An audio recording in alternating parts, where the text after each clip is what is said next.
வாழை இலை அல்வா செய்ய போகிறோம். அதுக்கு தேவையான பொருட்களை பார்க்கலாம். இது வாழை இலை அரைச்சி நாங்கள் சாறு எடுத்து வச்சுருக்கோம் மிக்சியில் போட்டு.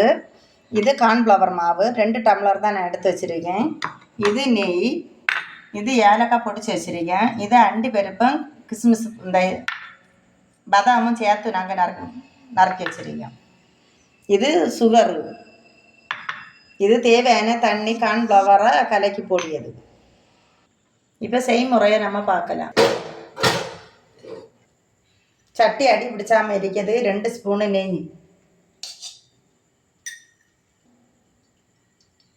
அரைச்சி வச்சிருக்க வாழை இலைய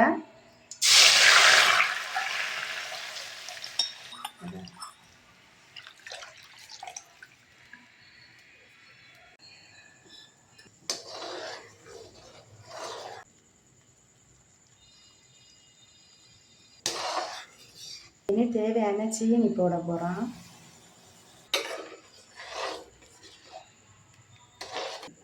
அதுக்கு முன்னாடி நம்ம கார்ன்ஃப்ளவர் மாவு 1 கப்பு தண்ணி விட்டு கலக்கி வைக்கலாம்.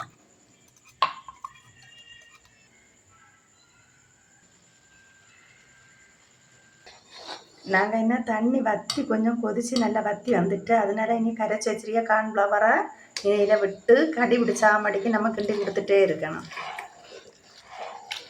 கொஞ்சம் கொஞ்சமாக தான் விடணும், அடி பிடிச்சா.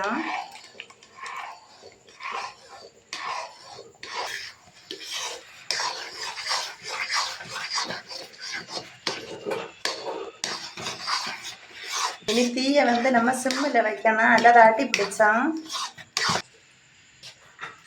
இனி 2 ஸ்பூனு நெய் விடணும்.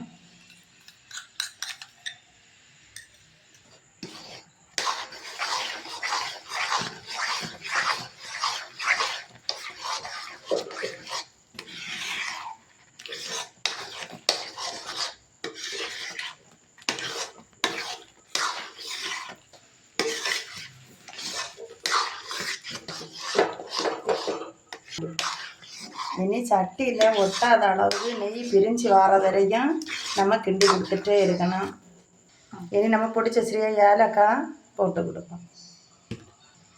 அண்டி பருப்பும் பதாமும் போடுவோம்.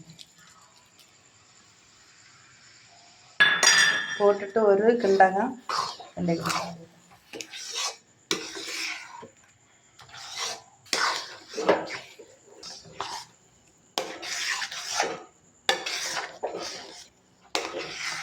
இந்த அளவுக்கு வந்த பிறகு நம்ம சட்டியை வாழை இலை அல்வா ரெடி ஆகிடுச்சு.